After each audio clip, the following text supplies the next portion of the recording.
नमस्कार स्टूडेंट्स, मैं विजय मलिक आपका अपने यूट्यूब चैनल पे स्वागत करता हूं। चलिए स्टूडेंट्स, आगे बात करते हैं आपके भारत का भौतिक स्वरूप। आज स्टूडेंट्स इस वीडियो में हम पढ़ेंगे पश्चिमी घाट के बारे में। देखिए, पश्चिमी घाट कंप्लीट करेंगे। स्टूडेंट्स, थोड़ा ज्योग्राफी को मैं और डीपली पढ़ा रहा हूँ।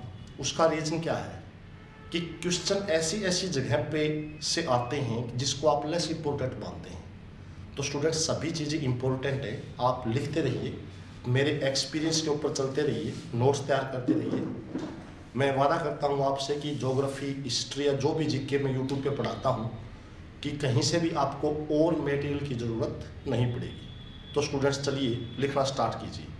आज के वीडियो में स्टूडेंट्स हम पढ़ेंगे पश्चिमी घाट के बारे में। पहले स्टूडेंट्स समझिए कि दर्शाया क्या गया है। देखिए, ये जो नीले कलर से दर्शाया गया है स्टूडेंट्स, ये आपका प्रायद्वीपीय पठार है। ये मूल रूप, ये भारत का मूल रूप है, दक्षिणी भारत का मूल रूप। ये टुकड़ा स्टूडेंट्स अफ्रीका से टूटा, उत्तर पूर्व की तरफ बढ़ा और ये यहाँ पे आके सेट हुआ। फिर देखिए स्टूडेंट्स, जो यहाँ ये मैदान दर्शाए गए, देखिए मैदान, ये मैदानों को कहते हैं पश्चिमी घाट और इसको कहते हैं पूर्वी घाट। ये मैदान स्टूडेंट्स समतल है। अब समतल कैसे हुए? देखिए, नदियाँ बहती हैं। नदियाँ अपने साथ क्या बहाती हैं? विचार कीजिए। नदियाँ अपने साथ बालू, कंकड़, पत्थर, मिट्टी अपने साथ बहाती हैं। और क्या करते हैं स्टूडेंट्स, वो तट के ऊपर, जब नदी अपने आखिरी सिरे पे होती है, तट पे होती है, तो वो वहाँ पे मिट्टी, कंकड़, पत्थर को जमा देती है, जिसकी वजह से समुद्र पीछे हट जाता है। आज भी वर्तमान समय तक भी प्रायद्वीपीय नदियाँ जो हैं वो सागर को पीछे धकेल रही हैं। चाहे आपका बंगाल की खाड़ी हो, चाहे आपका अरब सागर हो, उसको ये पीछे धकेल रही है, यानी कि समतल क्षेत्र कर रही हैं। तो प्राचीन काल से स्टूडेंट्स नदियां ऐसा काम कर रही हैं, उस वजह से ये आपका जो क्षेत्र है ये स्टूडेंट्स प्लेन है, समतल है, इसके ऊपर शहर बस गए हैं। तो हम पढ़ेंगे स्टूडेंट्स पश्चिमी घाट के बारे में। देखिए स्टूडेंट्स, पश्चिमी घाट कहाँ से कहाँ तक है, लिखना स्टार्ट करेंगे। पश्चिमी घाट आपका गुजरात से लेकर और कन्याकुमारी तक है। गुजरात से लेकर कन्याकुमारी तक है। देखिए, ये गुजरात में ये थोड़ा चौड़ा है, इसकी चौड़ाई ज़्यादा है। यानी कि पहला पॉइंट आप लिखेंगे कि गुजरात के अंदर जो समतल मैदान है उनकी चौड़ाई ज़्यादा है।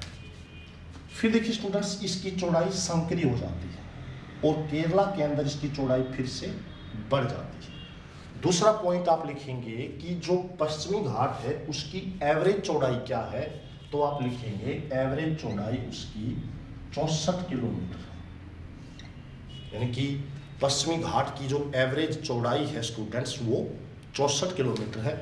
ये भी सही है कि गुजरात में इसकी चौड़ाई ज़्यादा है, बीच में इसकी जो है चौड़ाई कम हो जाती है और केरला के अंदर इसकी चौड़ाई बढ़ जाती है। इसको स्टूडेंट्स हम 4 पार्ट में बांट सकते हैं। पहला आपका गुजरात, ये स्टूडेंट्स कच्छ के रण से लेकर और आपके काठियावाड़ तक, कच्छ के रण से लेकर काठियावाड़ तक इसकी स्टूडेंट्स चौड़ाई यहां पे ज्यादा है। दूसरा स्टूडेंट्स हम कह सकते हैं कि यहां पे दमन व दीव से लेकर गोवा तक, दमन व दीव से गोवा तक। स्टूडेंट्स, दमन व दीव से लेकर गोवा के को कहते हैं कोंकण तट। क्या कहते हैं? कोंकण तट। जो पूर्वी तट दमन व दीव से गोवा के बीच है उसको हमने पार्टिकुलर नाम क्या दिया? उसको हमने पार्टिकुलर नाम दिया कोंकण तट। गोवा से लेकर स्टूडेंट्स, और यहाँ ये जो ये लाल बिंदु दर्शाया गया है ये है नया मैंगलोर, यानी कह सकते हैं गोवा से न्यू मैंगलोर। मैंगलोर। गोवा से न्यू मैंगलोर तक के तट को पार्टिकुलर नाम दिया गया है कन्नड़ तट। कन्नड़ तट को स्टूडेंट्स कर्नाटक तट भी कहते हैं, इसका दूसरा नाम कर्नाटक तट भी है। चौथा स्टूडेंट्स, नया मैंगलोर से लेकर और आपका कन्याकुमारी तक जो तट है उसको कहते हैं मालाबार तट, उसको कहते हैं मालाबार तट। ये तट देखिए स्टूडेंट्स, इसको हम कहेंगे पश्चिमी घाट। हम पढ़ रहे हैं पश्चिमी घाट के बारे में। तो स्टूडेंट्स मैंने बताया कि कोंकण तट कहाँ है। कोंकण तट आपका दमन व दीव से लेकर गोवा के बीच में है। कन्नड़ तट कहाँ है? गोवा से लेकर मुरमगांव के बीच, गोवा से लेकर आपका न्यू मैंगलोर तक है।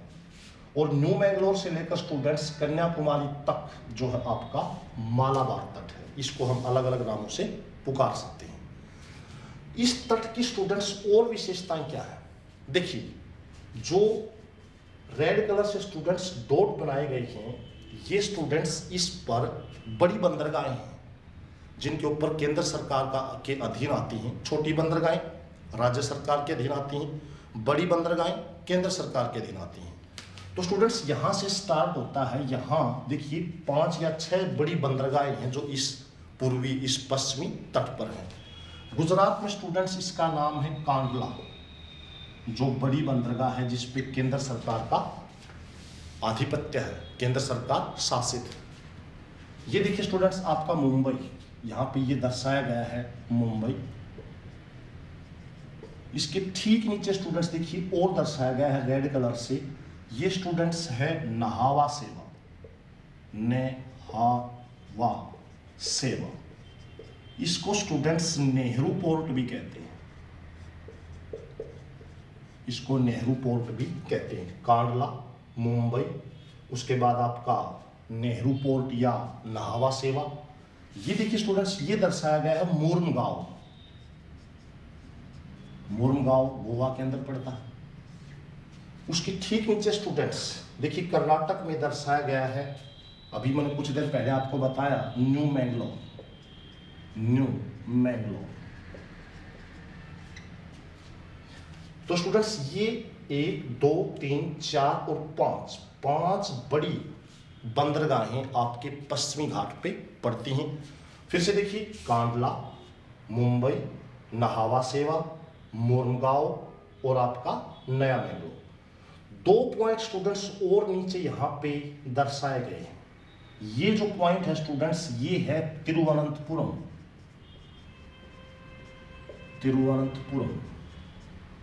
तिरुवनंतपुरम स्टूडेंट्स दक्षिण भारतीय राज्यों की सबसे लास्ट में जो राजधानी है उसको तिरुवनंतपुरम कहते हैं। केरला की राजधानी स्टूडेंट्स तिरुवनंतपुरम है। यहाँ पे तिरुवनंतपुरम जो है स्टूडेंट्स रेड कलर से दर्शाया गया है।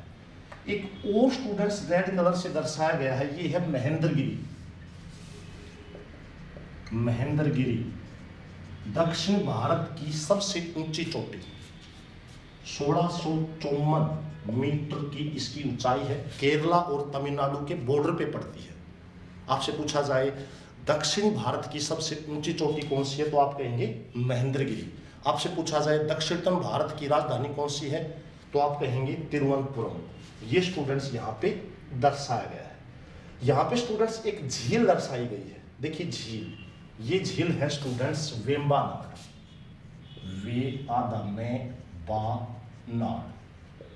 वेम्बानाड झील,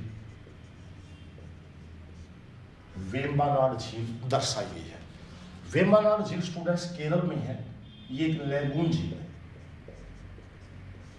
लैगून झील, लैगून झील स्टूडेंट्स वे होती हैं जो खारे पानी की होती हैं।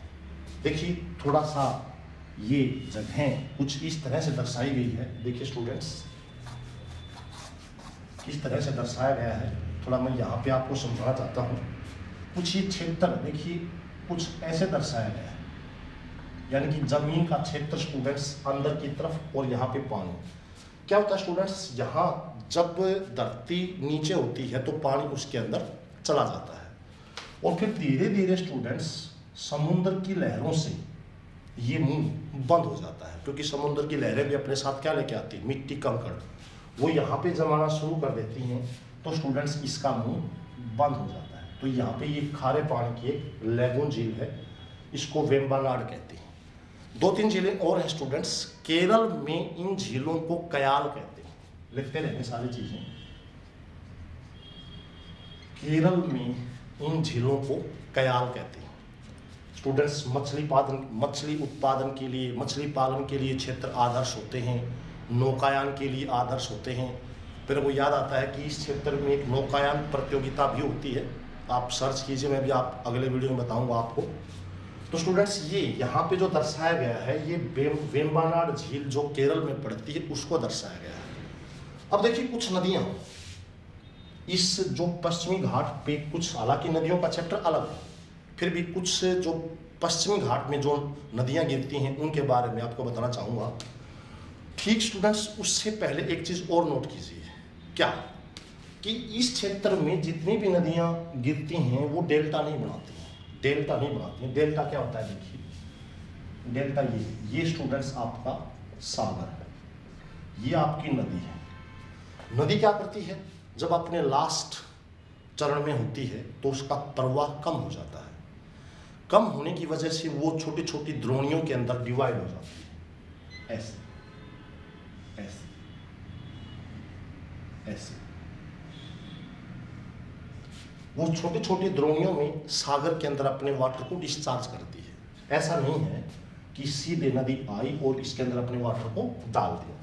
तो स्टूडेंट्स, ये जो त्रिभुज आकार का क्षेत्र बनता है इसको डेल्टा कहते हैं, इसको डेल्टा कहते हैं। हालांकि पूर्वी नदियां डेल्टा बनाती हैं, लेकिन पश्चिमी नदियां डेल्टा नहीं बनाती। क्यों नहीं बनाती स्टूडेंट्स? क्योंकि जो आपका पश्चिमी घाट है उसकी जो ढाल है वो बिल्कुल तेज है, ढाल बिल्कुल तेज है। कभी आप किसी धार्मिक स्थल पे गए हों, वैष्णो देवी, केदारनाथ, बद्रीनाथ, देखा होगा स्टूडेंट्स, वहाँ पे कितनी ढाल जो है एकदम से नीचे की तरफ है। आप खुद इमेजिन कीजिए कि ढाल जब तीखी होती है तो आप अपने आप को रोक नहीं पाते, गुरुत्वाकर्षण बल आपको खींचता है और आप तेज गति से आगे बढ़ते हैं। जब ढाल कम होती है तो स्टूडेंट्स बिल्कुल आप आराम से जाते हैं। कहने का भाव है कि इस ढाल जो आपका पश्चिमी घाट है इसकी ढाल तेज है। ढाल तेज होने की वजह से ये डेल्टा नहीं बनाती। डेल्टा नहीं बनाती तो स्टूडेंट्स इसको जो है एक पार्टिकुलर नाम दिया गया है, उसके बारे में बताना चाहूँगा।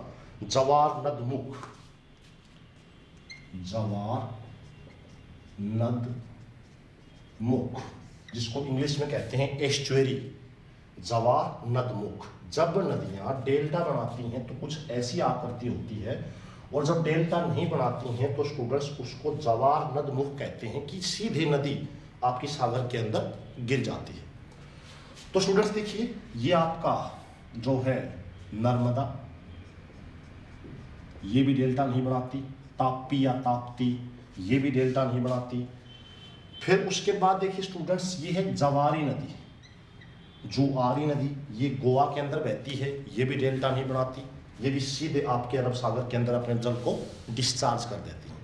जब सीधे जल को डिस्चार्ज करती हैं तो स्टूडेंट्स वहाँ पर एक बहुत ज़्यादा हलचल होती है।